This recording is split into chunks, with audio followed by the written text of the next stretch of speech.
Bonjour à tous, bonjour Georges Bensoussan. Bonjour Antoine, merci. De l'histoire de votre procès pour incitation à la haine raciale que vous avez gagné, rappelons-le quand même pour commencer, en première instance, en appel et en cassation.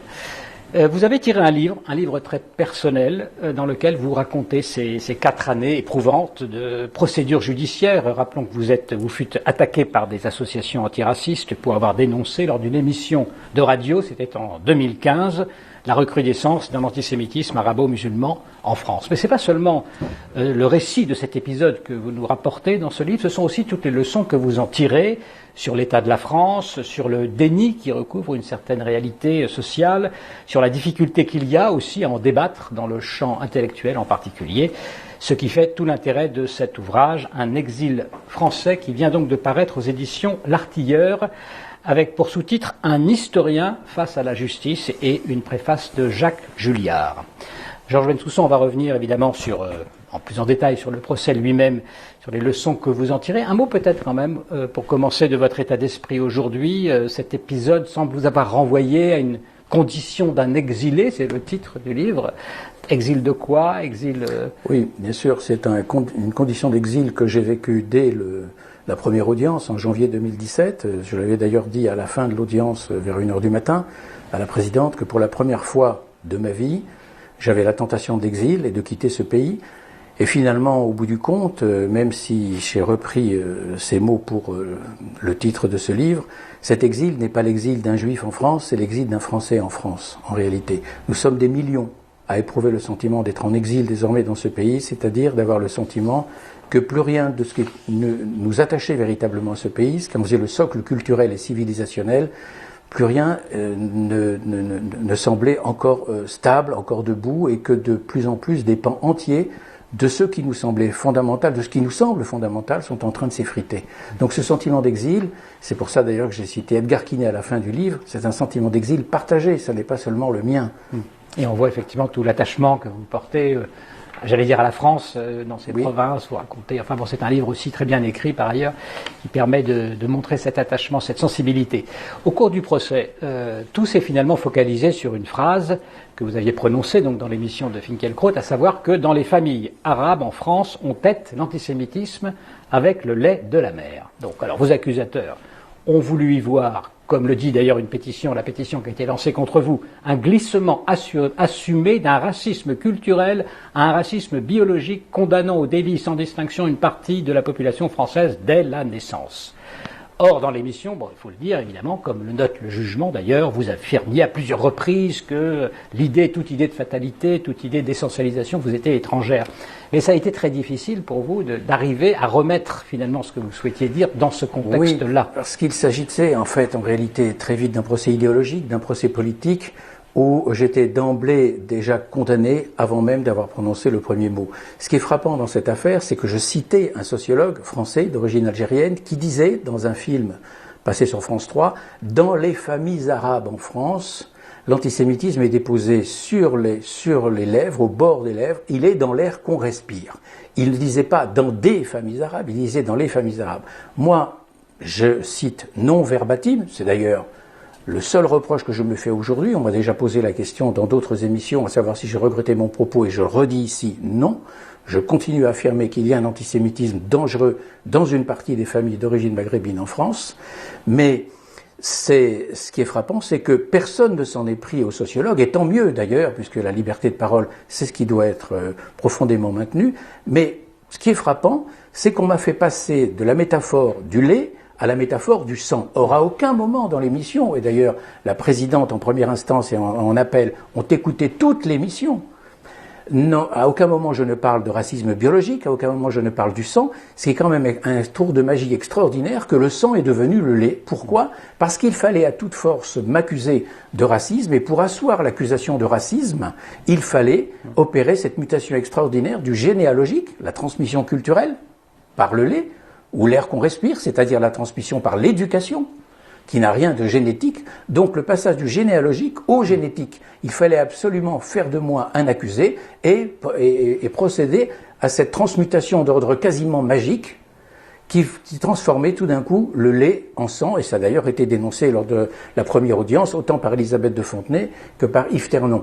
Et là, ça pose la vraie question, c'est qu'en réalité, il y avait un certain nombre de gens et d'associations qui étaient en embuscade et qui cherchaient évidemment à me faire tomber. Là, la question, et c'est pourquoi je parle d'un procès idéologique. Alors pourquoi, si je peux le dire en 2 mots, c'est parce que, d'une part, j'étais celui qui avait coordonné les territoires perdus de la République, déjà 15 ans ou 13 ans pratiquement auparavant. J'étais surtout l'auteur de Juifs en pays arabes, publié quelques années avant, où je démontais le mythe de la convivialité judéo-arabe que serait venue bouleverser la colonisation française, italienne ou anglaise, et surtout le sionisme et la création d'Israël. Et tout ça, une étude historique dans les archives bien menée, toutes les archives, et pas seulement les archives de l'Alliance israélite universelle, mais des archives d'origine occidentale comme des documents traduits de l'arabe, montrent qu'il n'en était rien.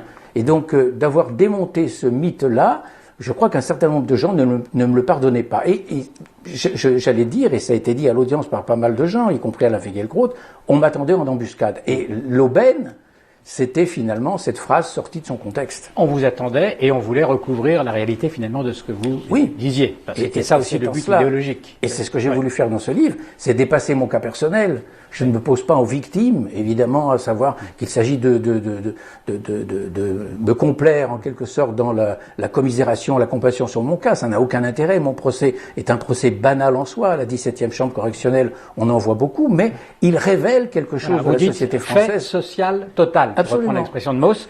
Alors, de Durkheim, j'ai repris l'expression de Durkheim, un fait social total, parce qu'il révèle quelque chose de beaucoup plus large que ma petite affaire. Alors, fait social total, il faut que vous déployiez peut-être. Qu'est-ce que vous mettez derrière un épisode parmi d'autres de la mutation d'envergure qui se déroule sous nos yeux et modifie en profondeur le visage du pays. Tout à fait. Tout à fait. Et c'est ce que je disais tout à l'heure en évoquant Edgar Quinet. À savoir que ça mettait, par exemple, tout à fait en exergue cette puissance du déni qui anime un certain nombre de Français face à une réalité qui se modifie sous leurs yeux, mais qu'ils ne veulent pas voir et qu'ils qualifient de fantasme. Je prends un exemple célèbre, c'est la montée de l'insécurité. Un certain nombre de médias bien pensants ont toujours parlé d'un sentiment d'insécurité, alors que toutes les sources policières, comme tout le vécu du gros de la population française, celle qu'on ne voit jamais dans les médias, celle qu'on n'entend jamais, c'est que l'insécurité est une réalité aujourd'hui qui menace même au fin fond de la France rurale. Le déni de la réalité de l'antisémitisme arabo-musulman, le déni de la montée de l'islamisme, le déni du fait qu'il y a des quartiers aujourd'hui qui vivent en dehors de la République et de la nation. Ce ne sont plus des territoires perdus, comme on le disait avec certains de nos amis il y a 18 ans, mais des territoires conquis, comme le dit Bernard Rougier, des territoires conquis de l'islamisme. Donc ça interroge le déni. Alors il ne s'agit pas de déplorer, mais pourquoi ces gens-là, ou plutôt comment ces gens-là peuvent-ils ne pas voir ce qui est sous leurs yeux ? C'est la fameuse phrase de Peggy, mais vous trouvez également d'autres phrases du même acabit, y compris dans le Talmud, d'ailleurs.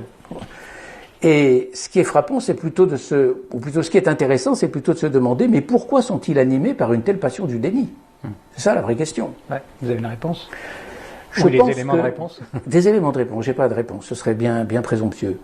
Des éléments de réponse, c'est que je crois que il y a 2 courants qui sont particulièrement puissants dans la capacité de déni. C'est d'une part cette grande bourgeoisie culturelle, bourgeoisie tout court d'ailleurs, qui vit totalement à l'écart, qui pratique l'évitement social, l'évitement résidentiel, l'évitement scolaire, qui n'est pas au contact de la France populaire ou de la France des classes moyennes, de la France des petites villes, de la France rurale. Bon, c'est-à-dire la majorité de la population française, ceux qu'on peut appeler les invisibles, ce que Christophe Guilluy appelle la France d'en bas.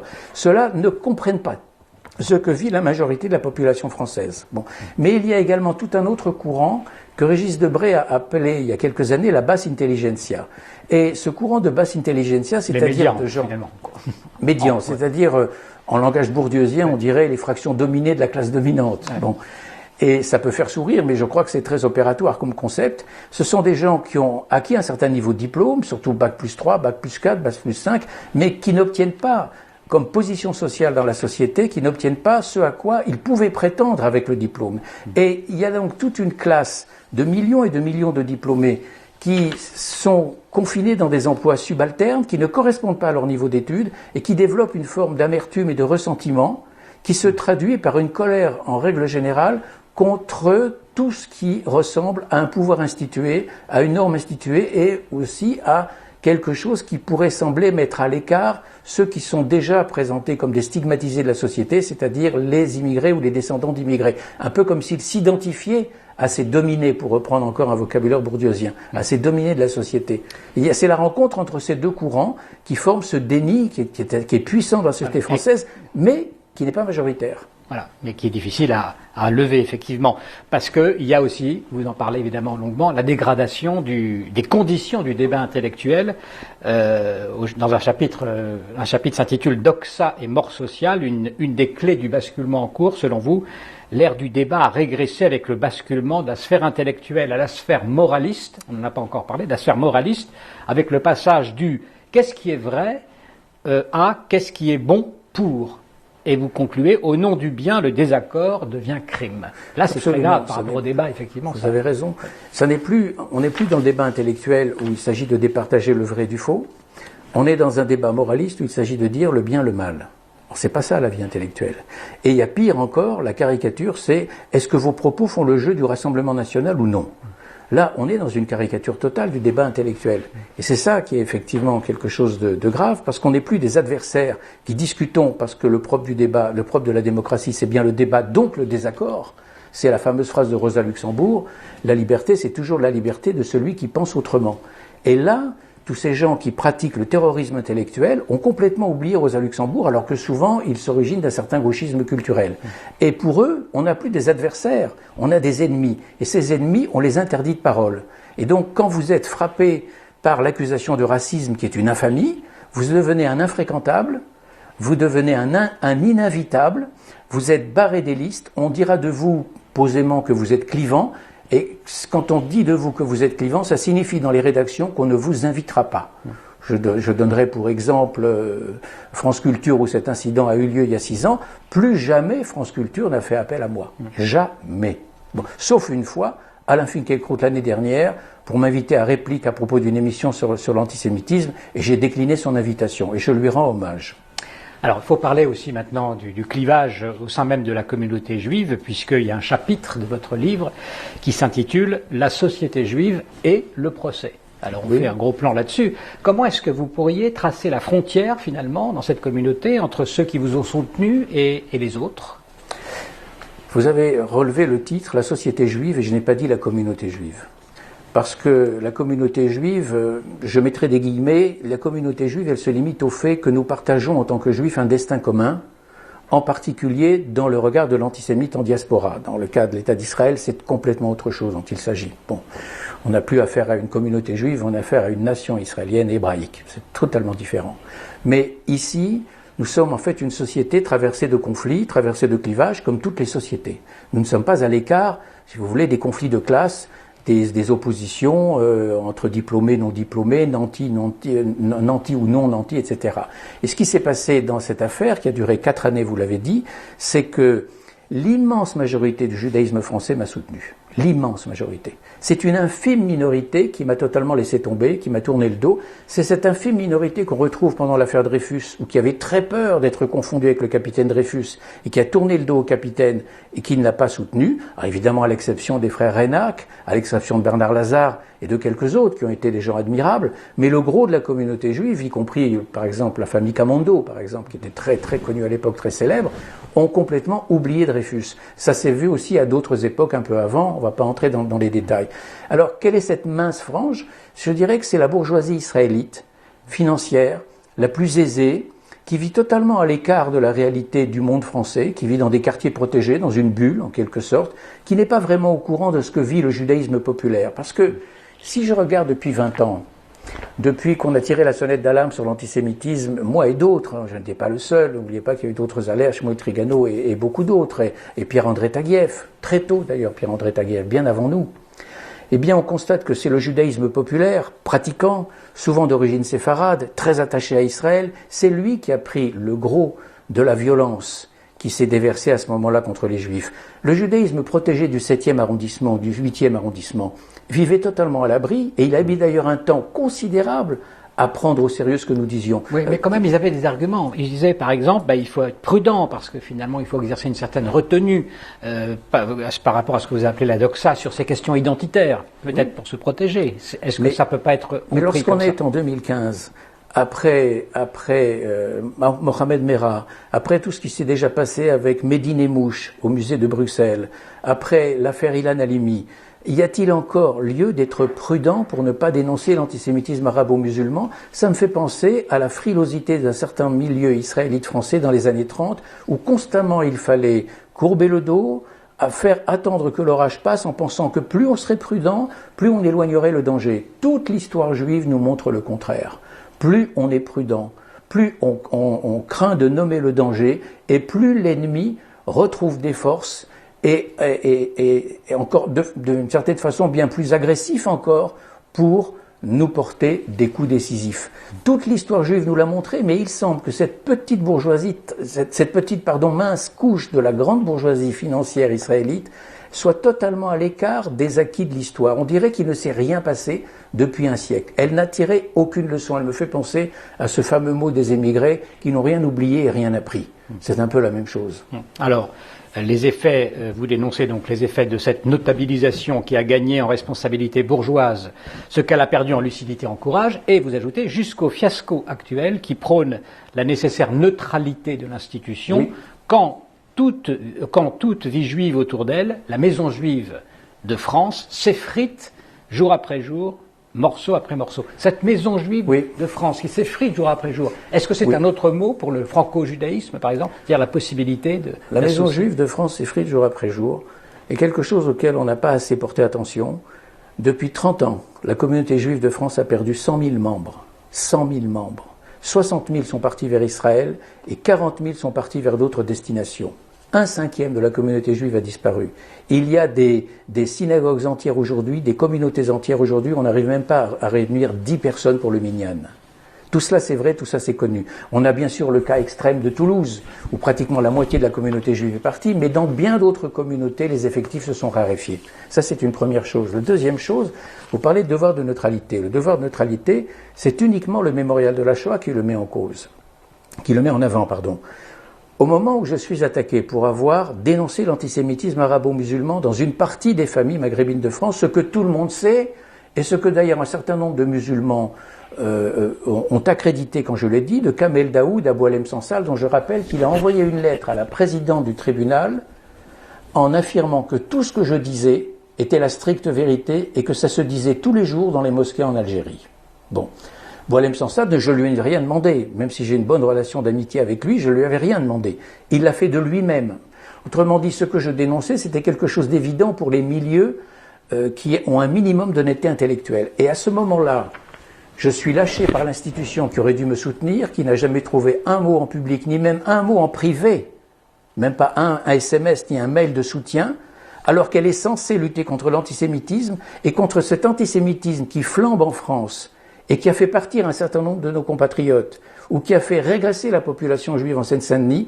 Qu'est-ce qu'elle dit? Elle proclame son devoir de neutralité. Je crois que pour la communauté juive de France, pour la société juive de France, ces mots ont été une blessure irréparable. Alors voilà pour les institutions juives. Cette institution juive. Je rappelle que le grand rabbin Chaim Korsia m'a soutenu, comme le président du consistoire Joël Mergui, toutes les institutions juives m'ont soutenu. Mais pratiquement. Est-ce que le franco-judaïsme est en train de s'effriter? Est-ce que c'est ça dont vous parlez, c'est-à-dire d'une façon pour la communauté ou la société juive de faire corps avec la nation française? Sur le fond, le franco-judaïsme est en danger, oui. Il est en danger aujourd'hui parce que le pays connaît une mutation profonde, sociologique et démographique, que cette mutation risque de mettre en péril ce qui reste de la communauté juive de France, et qu'un certain nombre de gens se posent aujourd'hui la question, on le sait, il suffit simplement d'aller dans les milieux juifs les plus vivants, de Créteil à Sarcelles ou dans les communautés de province, beaucoup de gens jeunes qui sont impliqués dans la vie communautaire, se posent la question de savoir, faut-il ou non rester dans le pays et peut-on encore élever de jeunes enfants dans ce pays, quel sera leur avenir? Beaucoup se posent la question de devoir rester ou partir. Est-ce que pour vous la page est tournée de tout cet épisode du procès? De cet épisode, oui. En revanche, ce qui n'est pas tourné, c'est la situation délicate dans laquelle est le pays, dans lequel je me reconnais, et cette question, elle est valable aujourd'hui pour tous les Juifs de France, parce que c'est aussi leur patrie qui est en train de s'effriter et qui connaît une crise de civilisation extrêmement grave. Comment ça se passe, l'accueil du livre, pour terminer? Bon, vous n'êtes pas invité sur France Culture, pas encore en tout cas. L'accueil du livre est bon, il y a eu plusieurs médias qui m'ont invité bien sûr. En revanche, c'est le silence radio de cette gauche culturelle bourgeoise qui donne encore le là dans le pays, et c'est pas la peine de citer les noms d'un certain nombre de radios ou de télévisions, chacun les reconnaîtra. Merci beaucoup, Georges Bensoussan, d'avoir accepté de venir nous parler donc de ce livre, Un exil français, un historien face à la justice, aux éditions L'Artilleur, et merci beaucoup pour votre attention.